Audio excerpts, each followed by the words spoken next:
During the divorce, my husband Raphael argued that he should get custody of our daughter. "You're just a housewife," he shouted.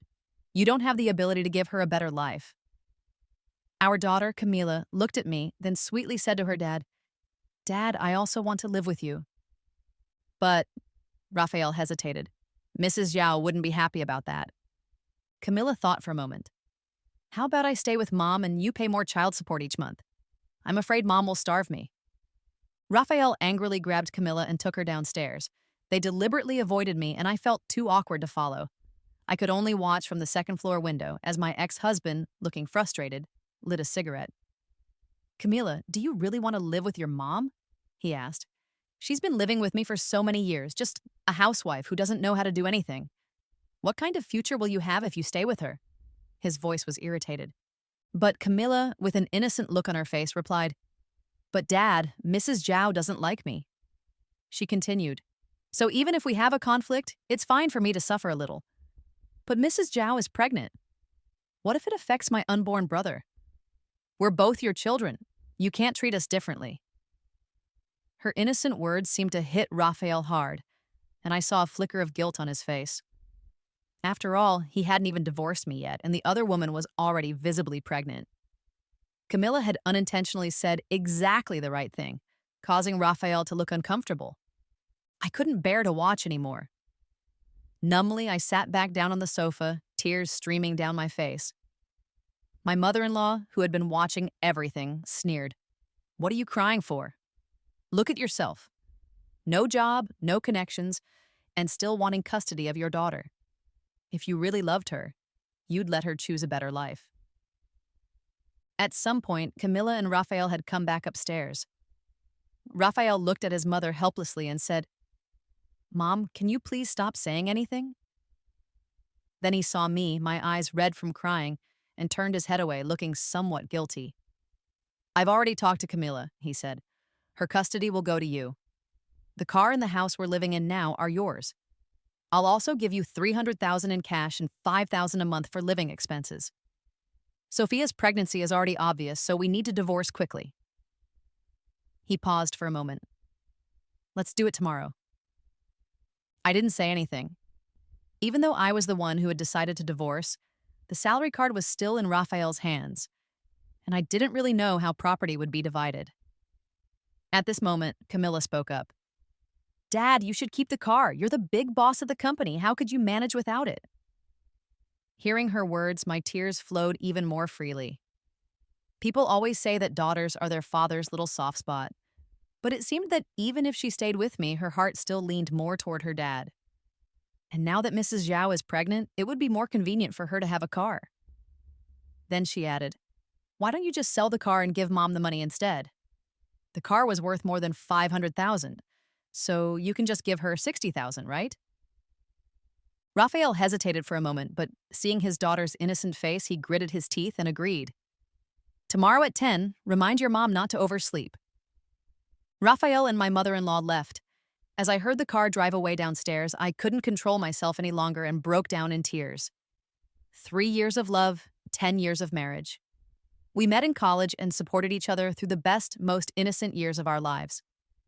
When we got married, we promised to grow old together, never to part. But in the end, our journey together had come to an end. "Mom, my clothes are a bit torn." Camilla's voice pulled me out of my thoughts. Following her gaze, I saw 2 small holes at the bottom of her dress. "I'll go find some needle and thread to fix it," I said, quickly standing up. But at that moment, Camilla seemed a little sad.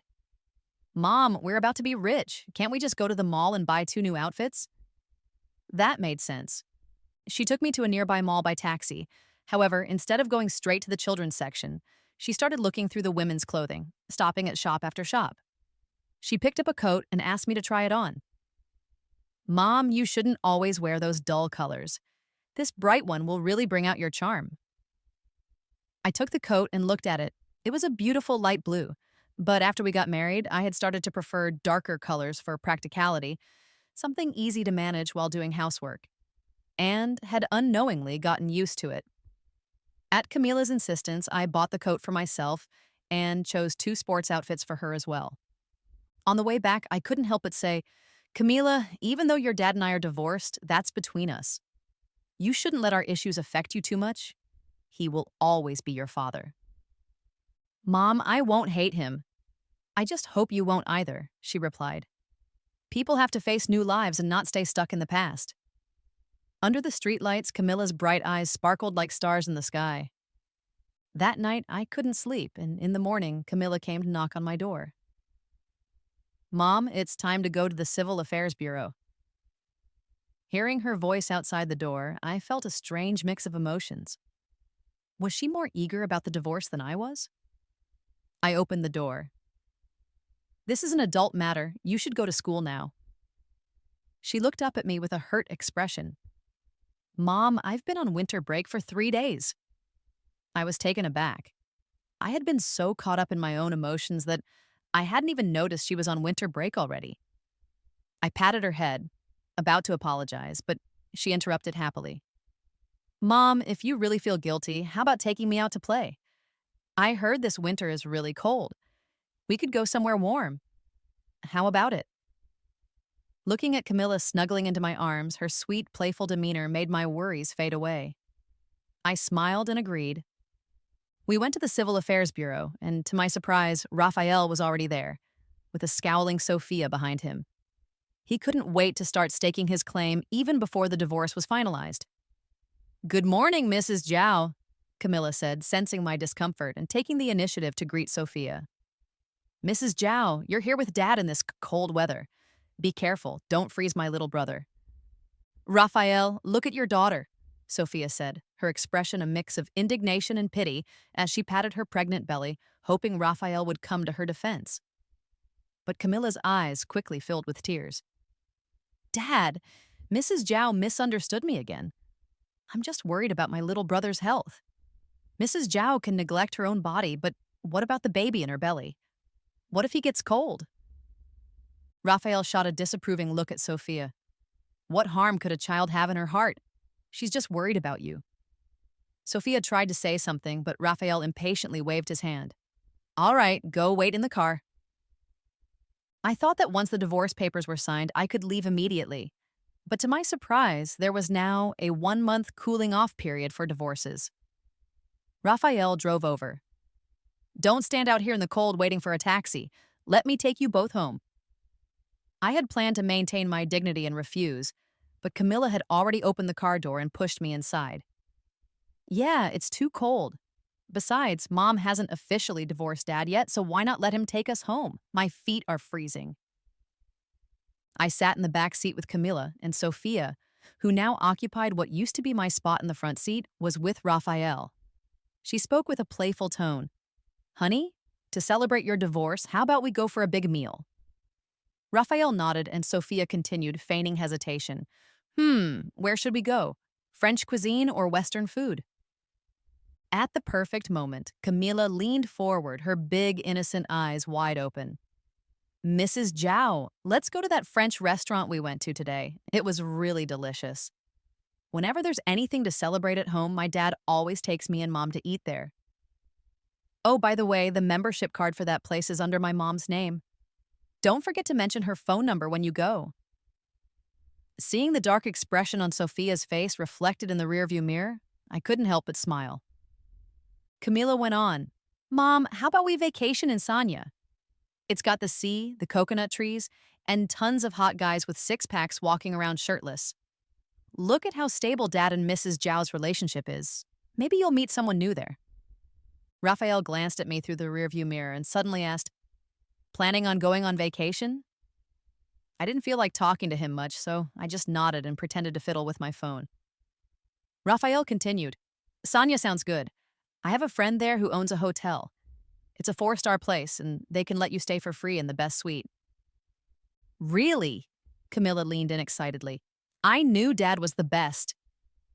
Raphael, holding the steering wheel, reached over and patted Camilla's head. You're my little sweetheart. The father-daughter pair looked so loving and sweet, which made Sophia's face darken even more. The day after we returned home, Camilla and I began packing for our trip to Sanya. She was thrilled. It had been so long since we last went on a vacation. She spent the entire afternoon planning our itinerary and even carefully picked out 2 swimsuits for me. At 14, she was still full of childlike energy, and when it came to playing, she seemed to never run out of it. After breakfast, we ate the hamburgers and steaks the hotel had prepared for us, then dove into various water activities. By the end of the day, I was exhausted and sore all over, but the sound of Camila's laughter kept me from thinking about anything unhappy. After we returned from Sanya, I spent several days just lying in bed, finally sleeping soundly, no longer experiencing the insomnia I had when I first got divorced. I had planned to rest for a few days, but then Camila came up with a new idea. Mom, why don't you learn to make desserts? The ones outside are both expensive and bad. I gave her a helpless look. Even though I was still immersed in my sadness, it was clear she was trying to help me move past the divorce. Although I made a mistake in choosing my husband, at least I still had a daughter who was on my side. What more could I complain about? Though the new year was approaching, I was still planning to find a job.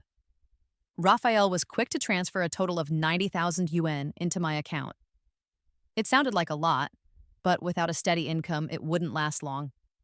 After all, Camilla's various tutoring fees and extracurricular classes alone cost nearly 200,000 a year, not to mention everyday expenses.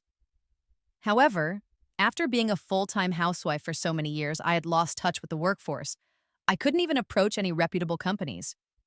So I tentatively discussed with Camilla the idea of looking for a job nearby, perhaps as a sales clerk.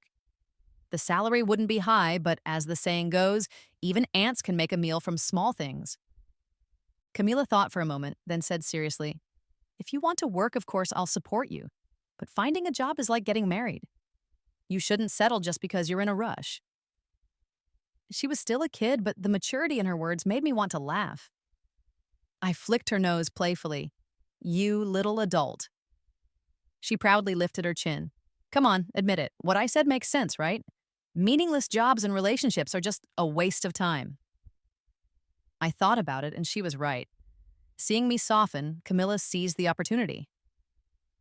"Mom, let's put the job search on hold for now, but there's something we really can't delay." "What is it?"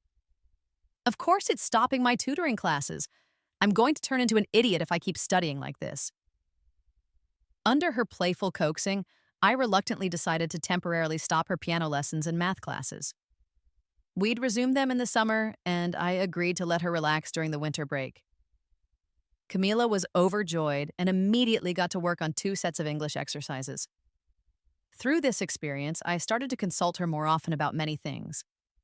We began making decisions together, and gradually, life started to feel like it was getting back on track. One afternoon, I was uploading a video of a dessert I made onto the platform. Camilla leaned over and asked, "Mom, what are you doing?" I replied, "You know your aunt is a food blogger, right? Last time she edited a video of the desserts I made, and a lot of people liked it. I'm thinking of taking her advice and trying to become a food blogger." "Mom, this is better than working in an office. I can help you run the account." To be honest, I was quite tempted. Young people these days, after spending so much time on video platforms, know the ins and outs far better than we do.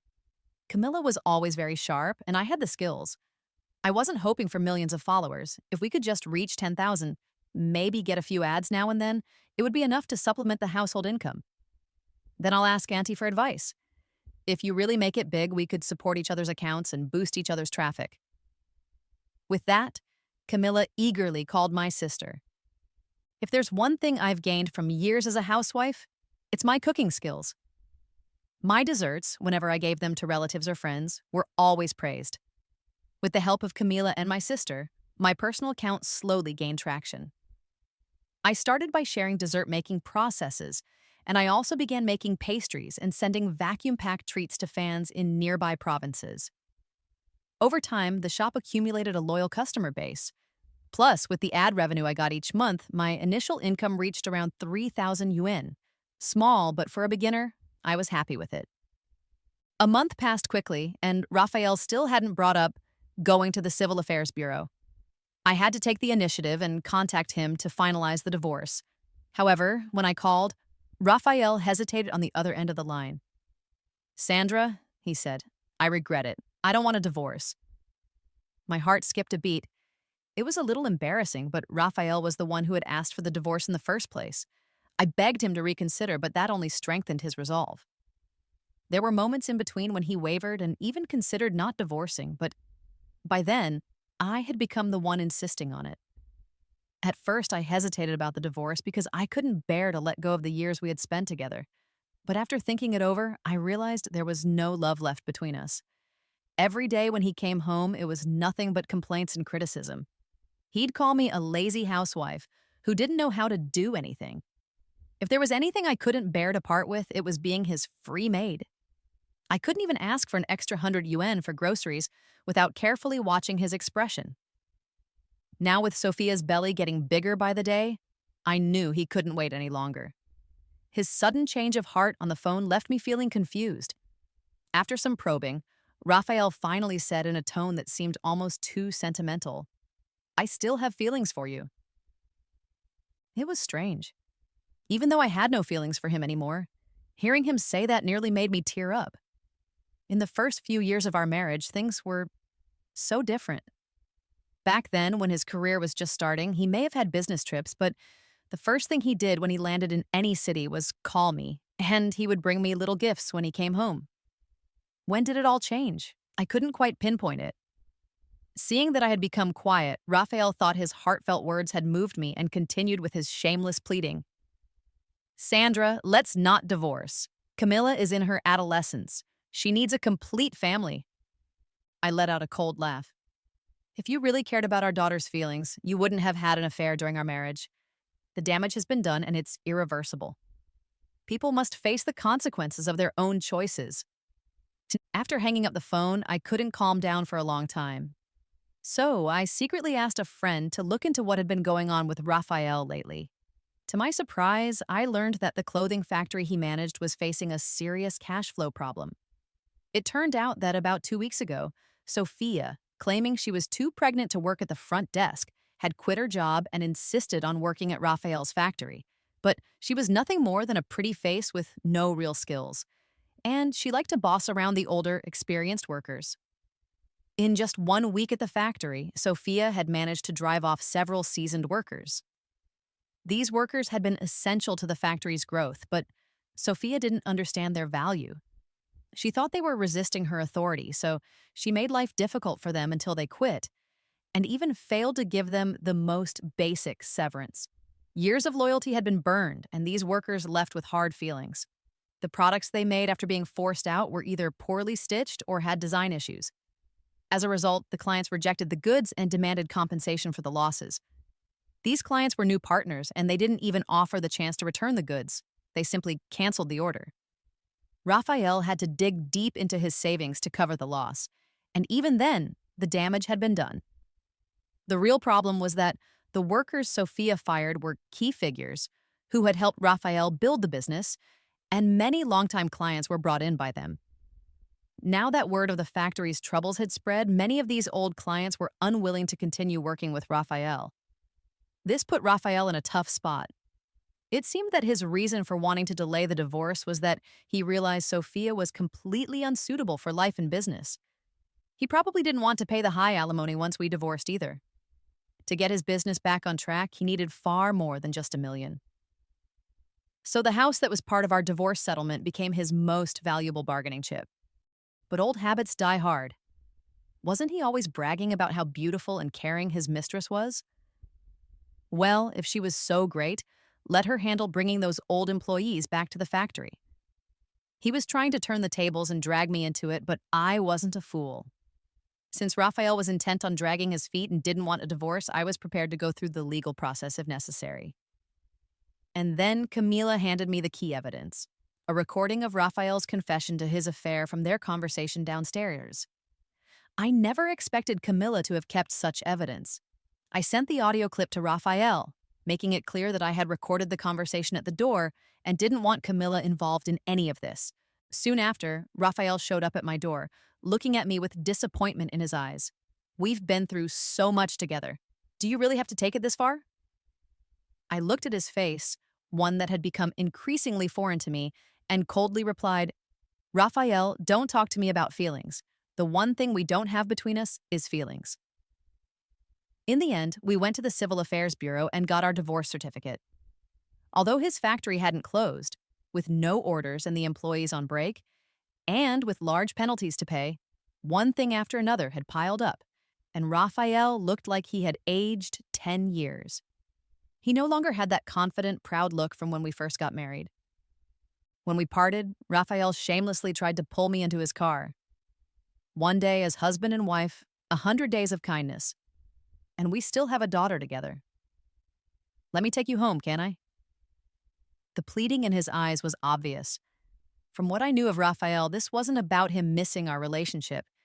It was because he needed something from me. I was curious to see what he would say next. Once in the passenger seat, Raphael began nervously rubbing the steering wheel. He didn't say a word the entire drive, but just before we reached my house, he tentatively asked, "About the $1 million I owe you? Can I give it to you later?" I nodded. Seeing his hopeful expression, I said, "But I'm not a philanthropist and there's no emotional bond between us.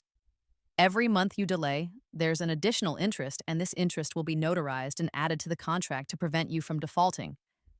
Do you have any objections?" My assertiveness caught Raphael off guard, and he gave a bitter laugh. "Sandra, you've changed so much. You're not like before." I smiled. "Raphael, we're divorced now. Please call me by my full name. You can't forget, before we got married, I was the second in command at the company. I willingly gave up my career to return to the family, but that doesn't mean you can ignore my sacrifices. I didn't regret choosing you, but I'll never go back down that road again." After the divorce, I poured my energy into growing my account. Camila even enlisted some of her classmates to help promote it. Since the account's traffic was growing, the platform also supported me. By the third month, my followers had reached 50,000. I even hired a college student to help edit my videos. They were quick-witted and better than I was at creating catchy titles and video thumbnails. With my fan base steadily growing, my work became busier. Sometimes I had to create 2 or 3 new desserts a day. I attended training sessions and listened to my fans' suggestions to improve. While my career was taking off, Raphael's life was becoming a disaster. He promised Sophia many benefits in order to get her to apologize, but with her spoiled nature, she only spoke a few soft words. After being rejected, she recklessly caused a scene at the elderly workers' home and even broke their television. In the end, Raphael had to pick Sophia up from the police station and pay for the television she had broken.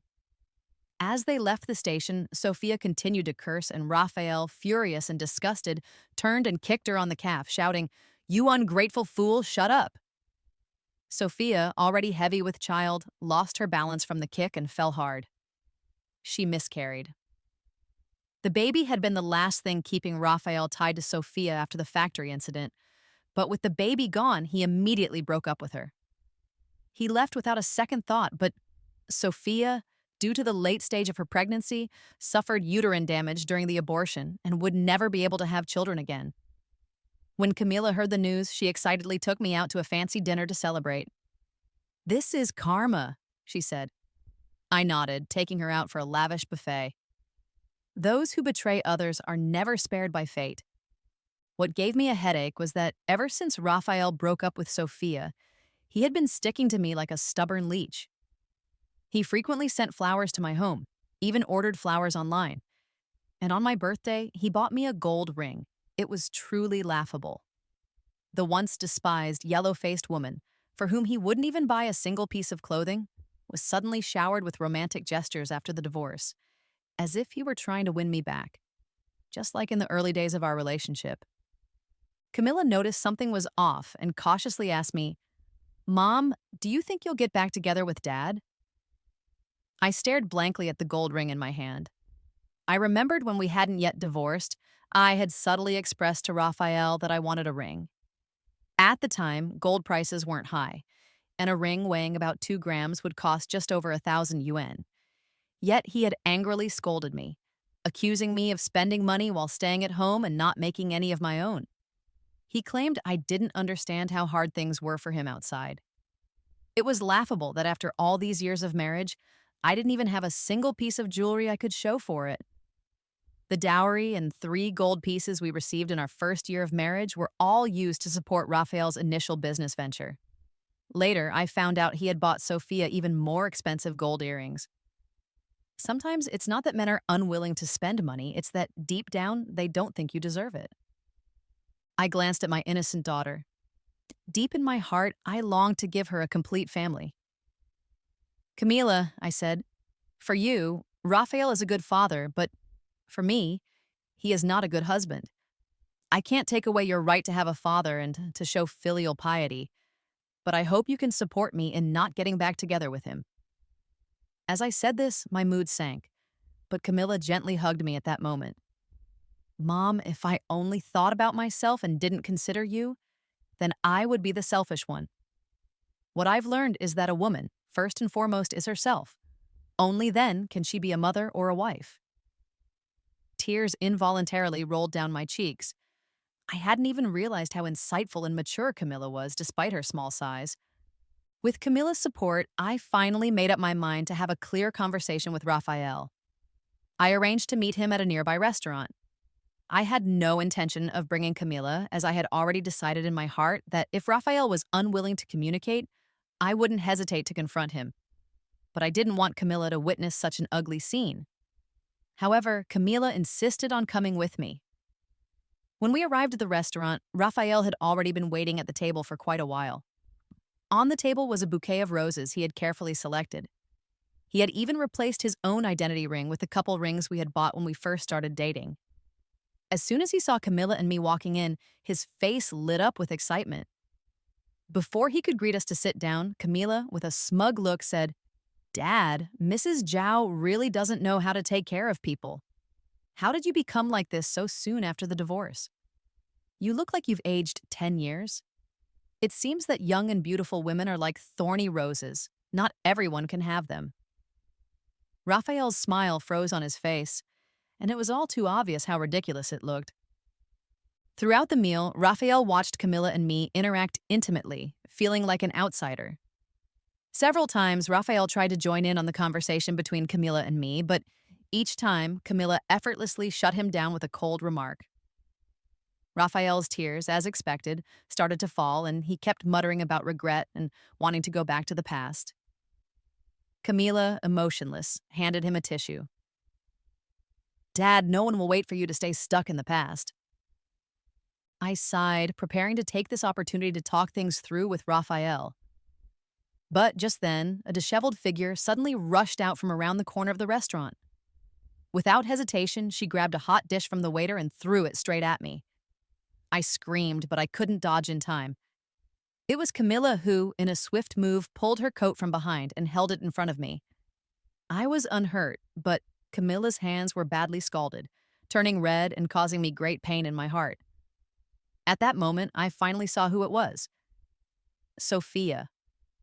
Raphael had pulled her back, but she was still hysterically yelling, "You shameless fox spirit, you've already divorced him. Why are you still clinging to my man?" This outburst instantly caught the attention of several onlookers, and some even took out their phones to record. Raphael was holding Sophia back with one arm while rubbing his forehead with his free hand, clearly irritated. "How many times do I need to tell you? We're done. Who would want to live with a troublemaker like you? We lost the child. I've already compensated you. Besides, as a third party who broke up someone else's relationship, what right do you have to call anyone a fox spirit?" Sophia, with tears in her eyes, looked at Raphael and said, "You think money can fix everything? I'm a woman who can't have children. Who do you expect me to marry now?" Raphael retorted, "I don't care. You have to be responsible for the rest of my life." Camilla impatiently interrupted, "That's between you two. It has nothing to do with my mom. Please don't drag my mom into this. Mom, let's go. They're getting what they deserve. We don't need to be involved in their mess." I was about to leave with Camilla when I saw Sophia pick up a shard of broken porcelain from the floor. With a twisted expression, she lunged at Camilla. "Why can you have a daughter and I can't? I'll make sure you end up like me without a child." I instinctively stepped in front of Camilla to protect her, but the shard cut across my neck. In a matter of seconds, everything started to blur. Just before I closed my eyes, I thought I heard Camilla's desperate scream and saw Sophia's frantic figure. I don't remember how long I slept. I only remember waking up to Camilla's red, swollen eyes. When she saw me awake, The worry she had been holding on to finally eased.